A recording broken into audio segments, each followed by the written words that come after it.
Aula de número 28, segunda série do ensino médio, formação da República, a República da Espada, 1889 a 1894.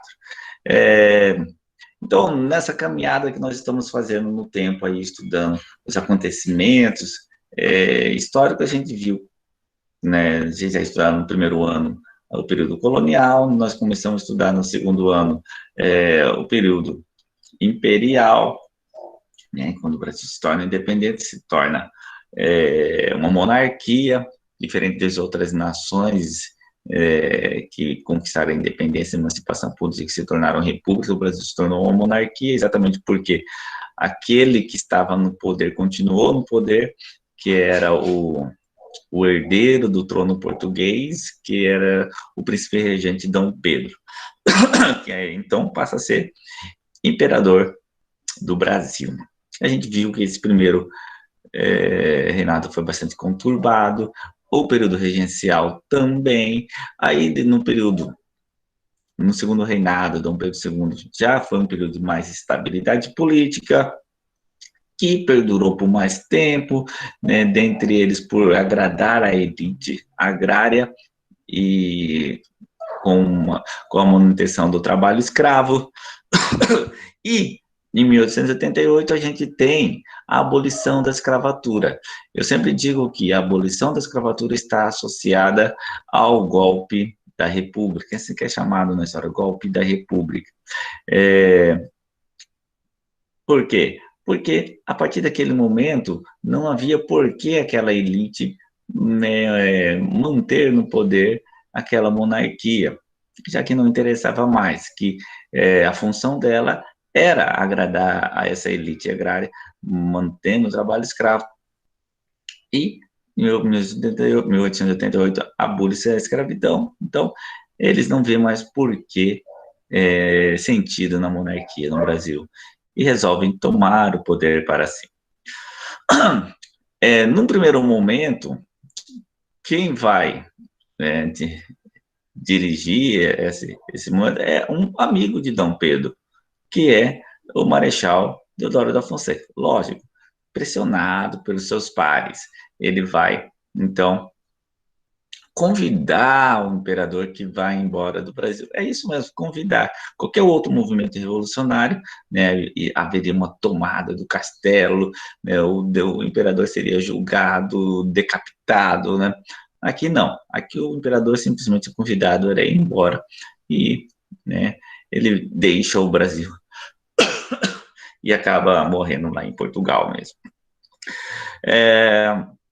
Então, a gente percebe aí que o movimento, o nascimento da República, não foi revolucionário tão quanto o nascimento da monarquia quando o Brasil se tornou independente, né? Não teve aquele movimento popular, não foi de cunho popular. Também a República não foi de cunho popular. Tem até um livro de Machado de Assis, acho que é o Memórias Póstumas de Brás Cubas, ou é Quincas Borba, um desses dois, em que tem uma passagem que tem uma padaria que é chamada Padaria do Império. Aí o funcionário vai lá, né, troca a fachada da padaria para Padaria da República.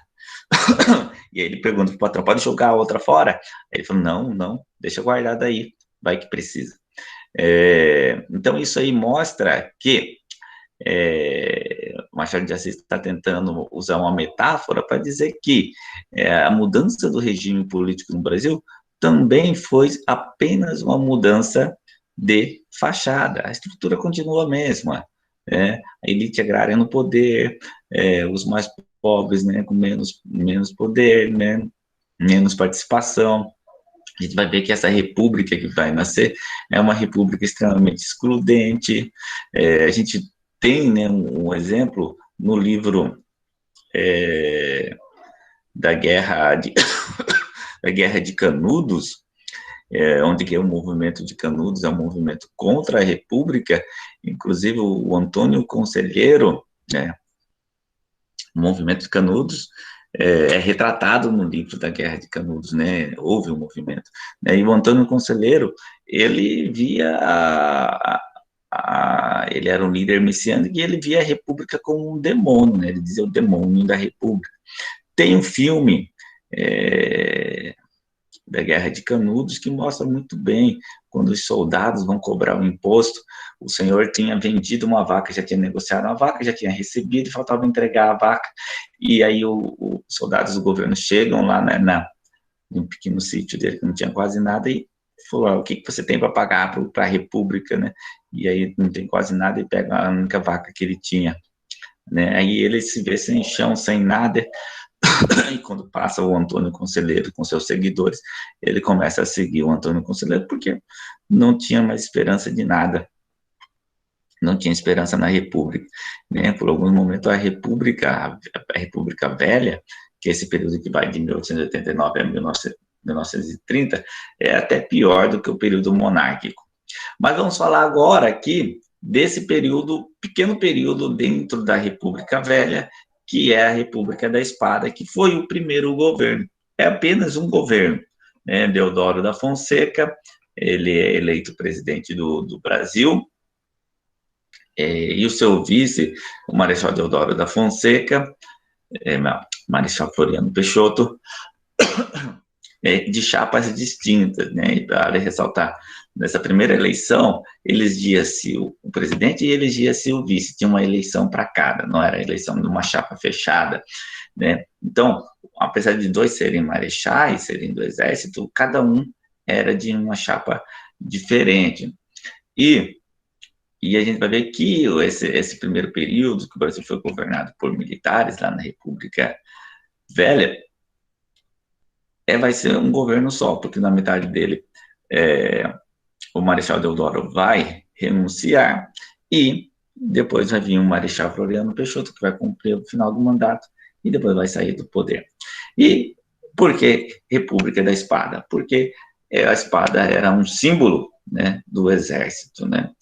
Porque o militar, né, ainda era muito associado à espada ainda, naquele período. Hoje, a espada continua sendo usada também, mas de forma simbólica. O golpe que resultou na proclamação da República no Brasil foi fruto da aliança entre militares do Exército, cafeicultores, sobretudo do Partido Republicano Paulista, e intelectuais. Então, como eu falei no início da aula, foi um golpe em cima do...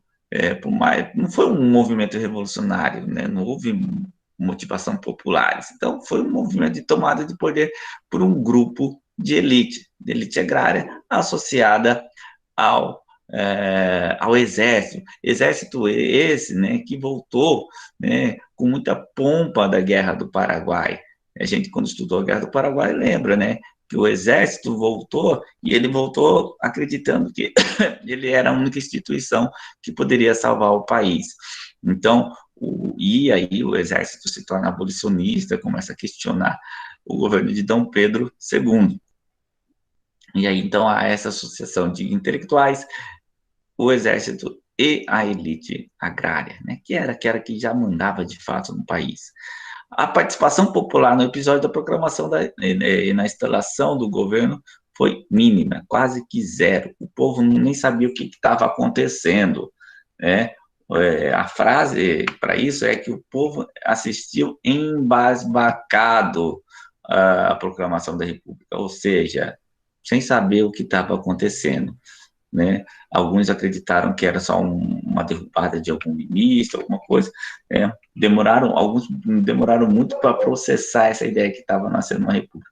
Então, não era um sentimento popular, não era uma coisa que estava acontecendo. Vai acontecer hoje, vai acontecer daqui a um mês, né? Então, foi uma coisa que aconteceu de uma hora para outra. Né? Isso no ponto de vista popular. O povo assistiu embasbacado à proclamação da República. Não houve sequer um tiro de canhão, não houve tudo aquele estandalhaço que se imagina que a gente vê nos quadros, né? A busca por legitimidade e identidade pelo novo regime incluiu a escolha de símbolos, como uma nova bandeira, novos hinos comemorativos.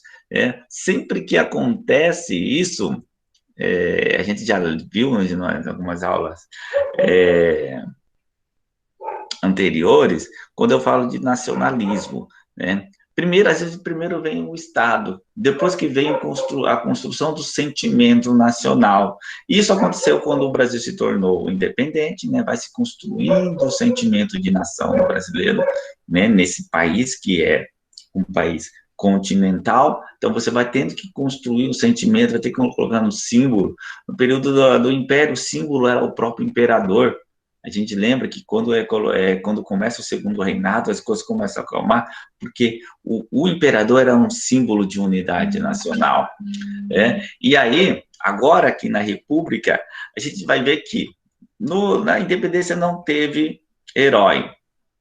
Na proclamação da República também não teve herói, não teve combate, não teve luta, não teve ninguém que se entregou, né? Como eu disse, o Marechal Deodoro era amigo de Dom Pedro II, né? Dom Pedro II não foi tirado do poder, foi convidado a sair, a deixar, né? Embarcou e foi embora, né? Como que alguém é retirado do poder, né? Tem que ter os motivos para tirar alguém do poder e simplesmente vai embora. Então, não foi um movimento revolucionário, não houve transformação. Então, estava carente nesse primeiro período, estávamos carentes de transformação. E aí, eles vão buscando heróis a posteriori, né? Vão buscando na história um herói a posteriori. E, nesse caso, escolheram Tiradentes, né? Resgataram a imagem de Tiradentes como símbolo precursor da República e herói nacional. Fez parte desse processo. Então, aquela construção, aquele quadro que foi pintado com Tiradentes, martirizado, né? A aparência dele de Jesus Cristo, né? A forma que é pintada naquele quadro ali, formando o símbolo da nação. É exatamente isso, a carência de um herói que faz com que haja essa construção de Tiradentes enquanto herói que ele não foi coisa nenhuma. Primeira coisa, a Inconfidência Mineira era um movimento local de Minas Gerais, não queria a independência do Brasil, seria um movimento de independência de Minas Gerais. Era um movimento de elite, né? Setores da elite que estavam descontentes com Portugal por causa de pagar imposto, queriam buscar a independência para se livrar dessas dívidas que tinham com o fisco português. Muitos conseguiram entregando o movimento, né? E aí, para não ficar de graça, falaram, ó, vamos ter que executar um. A maioria, né, sofreu um degredo. Degredo é expulso, é ser expulso, né? Foram expulsos, foram para Portugal ou foram para outro lugar. E aquele que entregou os seus comparsas, né, recebeu o perdão de suas dívidas, né, a famosa delação premiada. E fala para vamos ficar de graça, vamos executar um, né? Foi Tiradentes, que era o mais pobrezinho ali da galera. E Tiradentes, né, na literatura, a gente já viu que ele não tinha ideais revolucionários, coisa alguma. Inclusive, antes do momento, né, já tem relatos de que ele prometia favores aí a próximos dele, né? Então, Tiradentes é mais uma construção, uma invenção, um símbolo aí nacional do que propriamente um herói. Não foi. 3 projetos republicanos dominaram o debate político nos primeiros anos após a proclamação. Então, quem que estava disputando? Era o liberal, positivista e o jacobino, né? Associado lá à Revolução Francesa, o jacobino eram os mais radicais. O liberal, com ênfase na descentralização do poder, defendido pela elite cafeeira. Então, a elite cafeeira queria o poder descentralizado, exatamente para que os coronéis pudessem comandar ali nas suas regiões. O positivista, que defendia o progresso por meio de um Estado mais centralizado. E o jacobino com característica mais popular. Então, qual que vai imperar, né? O jacobino vai ficar totalmente de lado. O positivista, tanto que a gente vê até no símbolo nacional, o lema do positivismo. Na bandeira nacional temos lá ordem e progresso, que é um trecho do lema do positivismo. O lema do positivismo era amor, ordem e progresso, né? Aí o brasileiro resolveu tirar o amor, não sei porquê, né? Inclusive, teve um deputado recentemente que propôs que fosse colocada a palavra amor, né, para ficar o lema do positivismo todinho ali na bandeira, mas não foi aprovado. Né? Mas isso mostra que a palavra ordem e progresso já mostra, né, a presença aí desse projeto positivista, né, que propunha o Estado centralizado aí, desagradando a elite cafeeira. No governo de Deodoro da Fonseca foi promulgada a Constituição de 1891, que criava as bases de um Estado liberal, mas restringia o direito ao voto. Então, era aí um liberalismo mais de fachada, continua excludente, a gente vai ter o voto censitário, onde somente aqueles que têm posses podem participar. Então, isso vai mostrando que o movimento não era revolucionário coisa alguma. Ao mesmo tempo, foi adotada a política industrial de pouco sucesso, que resultou numa crise econômica conhecida como encilhamento, caracterizada pela inflação e pela especulação. O que aconteceu? O que foi o encilhamento?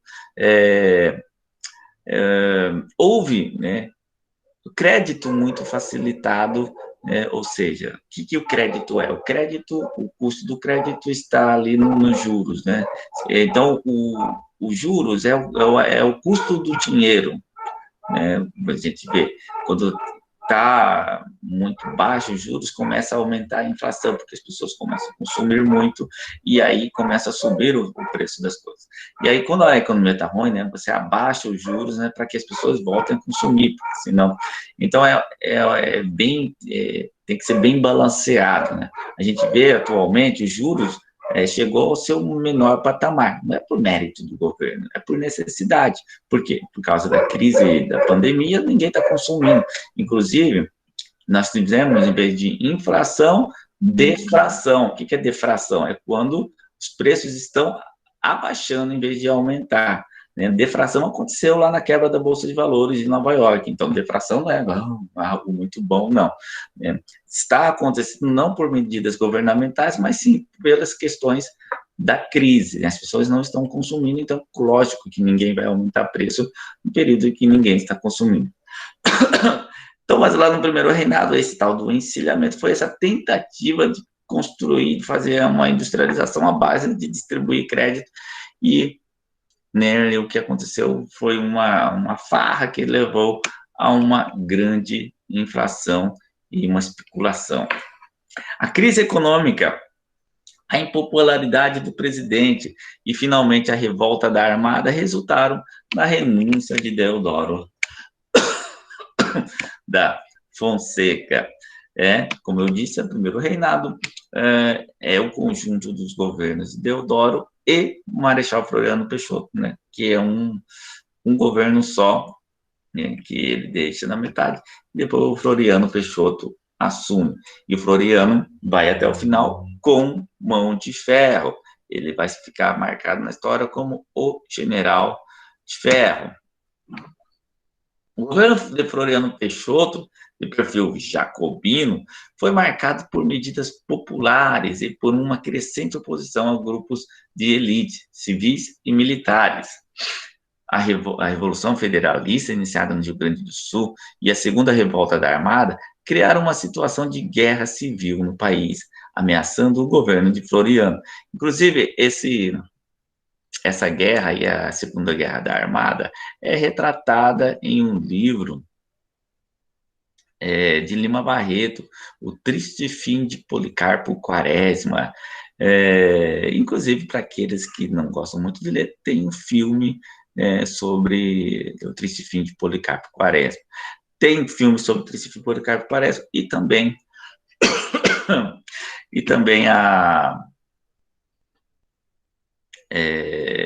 Canudos também, a Guerra de Canudos também tem um filme, mas Canudos não vai ser mais retratado nesse período aqui da República da Espada, mas sim quando aí já vão estar os cafeicultores no poder, já um pouco mais à frente.